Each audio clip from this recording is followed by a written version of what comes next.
مقلد جو اپنے آپ کو اہل حدیث کہلواتے ہیں، یہ کب بنے ہیں؟ ان کی ولادت، سن ولادت کیا ہے؟ یہ 414 صفحے پہ لکھا ہے۔ یہاں لکھا ہے کہ شاہ ولی اللہ صاحب کے شاگردوں کا نام، اس کی وجہ بیان کرتے کرتے کہتے ہیں آگے چل کر شاہ ولی اللہ کا سلسلہ دو شاخوں میں منقسم ہوا۔ ایک شاخ حضرت میاں صاحب مولانا سید نذیر حسین مرحوم کی بنی، اور دوسری مولانا احمد علی صاحب سہارنپوری کی بنی۔ مولانا سید نذیر حسین صاحب کے شاگردوں کی شاخ تو اہل حدیث کہلائے، اور مولانا احمد علی صاحب کی شاخ میں مولانا رشید احمد گنگوئی اور مولانا محمد قاسم نانوتوی بانیان مدرسہ دیوبند ہوئے۔ چونکہ ان دونوں شاخوں کا مخرج ایک ہے، تو یہاں واضح طور پر مانا کہ شاہ ولی اللہ صاحب سے پہلے ان کے مسلک کا کوئی مخرج نہیں، اور ان کا مسلک بھی ان لوگوں نے اپنی دھونس دھاندلی سے بدل کے اپنا بنایا ہوا ہے۔ لیکن یہاں لکھ دیا کہ شاہ ولی اللہ کے شاگردوں میں سے ایک شاخ اہل حدیث کہلائی اور دوسری دیوبندی بنی، تو پتہ چل گیا کہ یہ صوفہ والے نہیں ہیں، یہ دار ارکم والے نہیں ہیں، یہ بدر حنین والے نہیں ہیں۔ ان کی تو کل بر صغیر میں پیدائش ہوئی ہے، اور پھر آج دعوے یہ کرنے شروع ہو گئے کہ ہم شروع سے ہیں، ہم شروع سے ہیں۔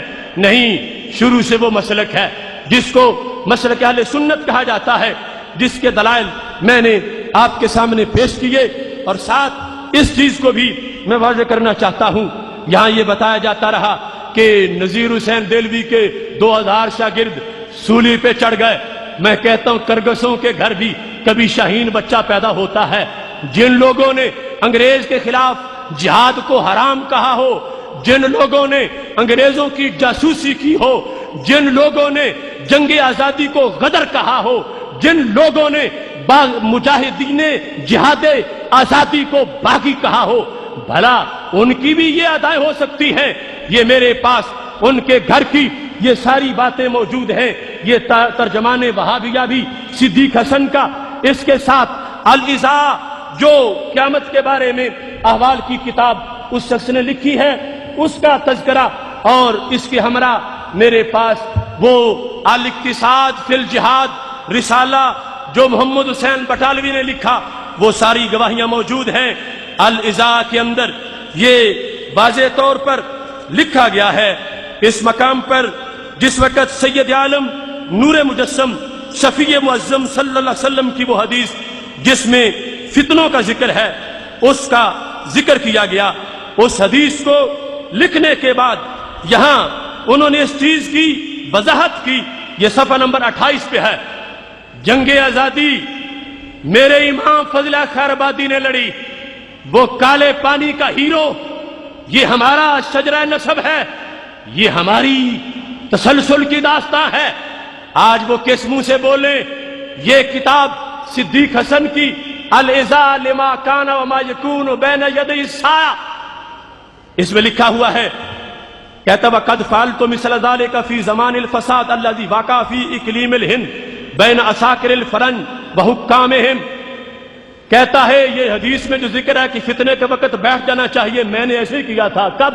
جب بر صغیر میں انگریزوں کے خلاف مسلمان لڑ رہے تھے، میں گھر میں بیٹھ گیا تھا، میں نے اس جہاد میں حصہ نہیں لیا، میں نے انگریز کے خلاف، کہتا ہے کہ وَسَمَّوْهُ الْجِهَادِ، لوگوں نے اس کو جہاد کا نام دے دیا، وَلَمْ يُوجَدْ شُرُوطُهُ، حالانکہ اس کی تو شرطیں نہیں پائی گئی تھی۔ یہ غدر تھا، یہ جہاد نہیں تھا۔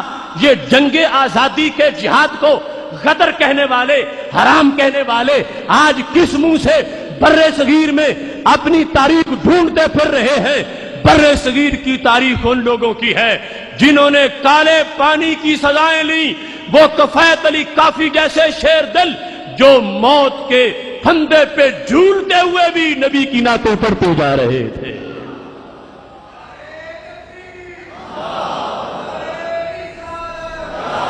الاقتصاد فی مسائل الجہاد نذیر حسین دہلوی نے محمد حسین بٹالوی سے لکھوائی اور جنگ آزادی کے جہاد کو حرام قرار دیا۔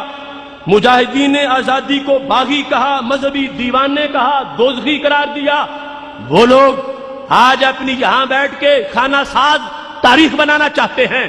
ایسا کبھی بھی کرگسوں کو نہیں کرنا دیا جائے گا۔ شاہینوں کے کام اور ہوتے ہیں اور کرگسوں کے کام اور ہوتے ہیں۔ اور یہاں یہ بات بھی کہی گئی امداد لینے کے لحاظ سے، تو میں مسعود عالم ندوی غیر مقلد کی وہ کتاب جس کے اندر اس نے یہ ہندوستان میں پہلی اسلامی تحریک کے صفحہ نمبر 29 پہ لکھا ہے کہ جس وقت الاقتصاد فی مسائل الجہاد کا رسالہ محمد حسین بٹالوی غیر مقلد نے انگریز کی حمایت میں لکھا تھا، تو کہتا ہے باقاعدہ طور پر نوازا گیا تھا انگریز کی طرف سے، اور محمد حسین بٹالوی کو جاگیر بھی انگریز نے عطا کی تھی۔ میں اس مقام پر اس چیز کو بھی واضح کرنا چاہتا ہوں، کہہ رہے تھے کہ یہ اہل سنت ان کا تعلق عیسائیت سے ہے، شیعوں سے ہے۔ میں کہتا ہوں پہلی بات رہنے دو، اس وقت پہ میری تقریر ہے روافض کے خلاف 6.5 گھنٹے کی، نجد کی پوری ضروریت اس تقریر کے مقابلے میں تقریر ہی لے آئے، پتہ چلے گا کہ ان کا رد کرنے والا کون ہے اور ان کا حامی کون ہے۔ اور جہاں تک عیسائیوں کی بات ہے تو میرے پاس یہ دلائل ہیں، میرے پاس بائبل ہے، میرے پاس ان کے تراجم بھی ہیں، میرے پاس